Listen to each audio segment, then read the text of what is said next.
আজকের যে টপিকটি আসলে আনা হয়েছে এটা অত্যন্ত গুরুত্বপূর্ণ একটা টপিক, কারণ এটা আমাদের দেশে যে ক্রাইসিস মুভমেন্ট চলছে এই ক্রাইসিস মুভমেন্টে এক চেয়ে গুরুত্বপূর্ণ এজেন্ডা থাকতে পারে না বলে আমি মনে করি।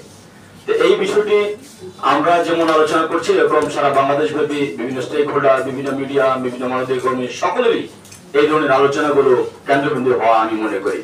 কারণ একটা দেশ যখন ক্রাইসিস পড়ে, আনরেস্ট অবস্থা হয়, আপনারা জানেন সকলেই যে একটা দেশ আনরেস্ট হওয়ার সাথে সাথে একটা দেশের কারা এগিয়ে আসে, তখন ওই দেশের শিক্ষক সম্প্রদায়, সুশীল সমাজ, মানবাধিকার কর্মী, মিডিয়া ব্যক্তিত্ব এবং ছাত্র জনতা এগিয়ে আসে।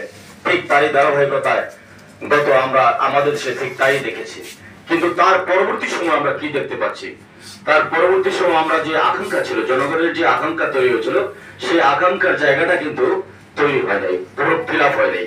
আজকে আমরা যে আকাঙ্ক্ষা নিয়ে ছাত্র এবং জনতা এবং বাংলাদেশের সকল রাজনৈতিক স্টেক হোল্ডার, বড় থেকে ছোট সকলের অংশগ্রহণের মাধ্যমে আমরা যে একটা নব দিগন্তের সূচনা করেছিলাম, সেই নব দিগন্তের সূচনার পরক্ষণে আমরা কি তার ফল বা ফলাফল যেরকম আশা ছিল সেটাকে আমরা দেখতে পাচ্ছি? আমরা পাচ্ছি না। ছাত্র থেকে তাঁতি কুমার জেলে সকলের ভিতরে আজকে একটি হাহাকার, যে আমরা আসলে কি দেখতে পাচ্ছি।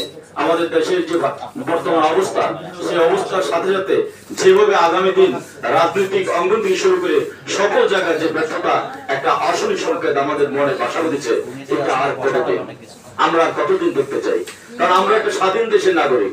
একটা স্বাধীন দেশের নাগরিক মানেই এদেশে একটা নির্বাচন হবে, ভোটাধিকার প্রয়োগ হবে, ভোটাধিকার মাধ্যমে একটি সুষ্ঠু ধারার সরকার গঠন হবে, সেই সরকার এই দেশ পরিচালনা করে।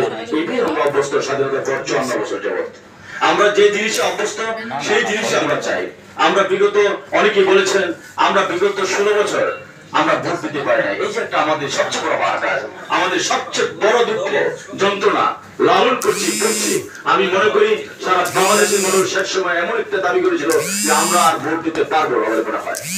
তো আমরা এই যুদ্ধের পরে, অভ্যুত্থানের পরে আমাদের সেই নতুন যুগের সূচনা হয়েছে। আমরা ভোট দেবো আবার আশায় ভোট পেয়েছি, আমরা ভোট দিতে চাই। এই আমি ভোটার হয়েছি, একটি নতুন ভোটার হয়েছি, সে অনেক উৎসাহ উদ্দীপনায় বসে আছে যে আমি এবার একটা ভোট দেব। আসলে কি আমরা ভোট দিতে পারবো? ভোট কি হচ্ছে?